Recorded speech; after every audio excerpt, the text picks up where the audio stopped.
So let's talk about how to do that. If you look at Roman numeral 1 on your handout, it's about 3 different types or categories of discussion questions. An effective leader is going to use all 3 types. I've pulled these questions based on Romans 1:16, which you can see typed out there. So let's just read each of the 3, and with the idea that they're all different, you can help me take them apart and just analyze why they're different. Stephen, read Romans 1:16 for us. Romans 1:16 from ESV version. I am not ashamed of the gospel, for it is the power of God for salvation to everyone who believes, to the Jew first and also to the Greek. So we'll be looking at this verse all evening. Now go ahead and read the first question for us, Stephen. What can we learn about the gospel from this verse? Now the second question. Why is salvation first for the Jew? And the third question. Following Paul's example, how should we feel about the gospel? Now I'm not looking for the answer to the questions. I'm looking for how, in essence, these 3 questions are different. So help me, guys. Well, one's asking for what, why, and how.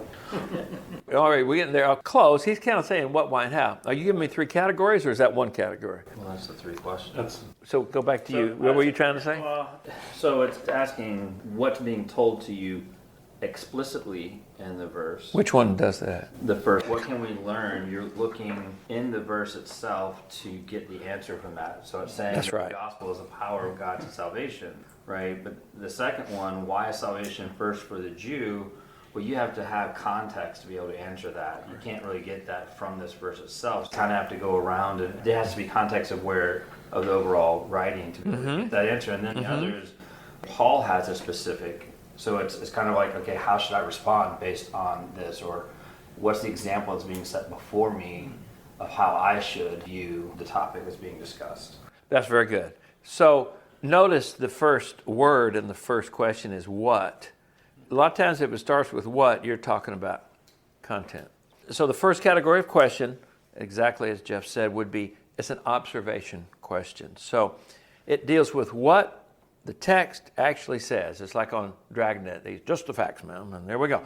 The answer is in the verse. In theory, any lost person could answer it if he can read, because the answer is right there. So Chris said what, why, and how. Well, that's almost right, because number 2, it says why, you see. So as soon as you see why, probably I've got to go somewhere else in the Bible to answer it. The answer is not right here. So now we're involving context, but we'll call that interpretation. So this is an interpretation question. Why questions tend to clarify. If I've got to go somewhere else to answer it, I'm interpreting now at this point. That's why they call that interpretive. So that's what, why. Now third, I wouldn't call that a how question unless it was, well, it does say how, doesn't it? How should we feel about this? That's an application question. That's what's it got to do with me? This is the so what, if you want to look at it that way. We had the what in number 1, now we got the so what. This is what the text means for us today. And it's been said if the what doesn't lead to the so what, you hadn't taught the what correctly. Because what we're driving for is not a content dump. We're driving for application. But you got to go through these first 2 steps to get to the third one. Make sense?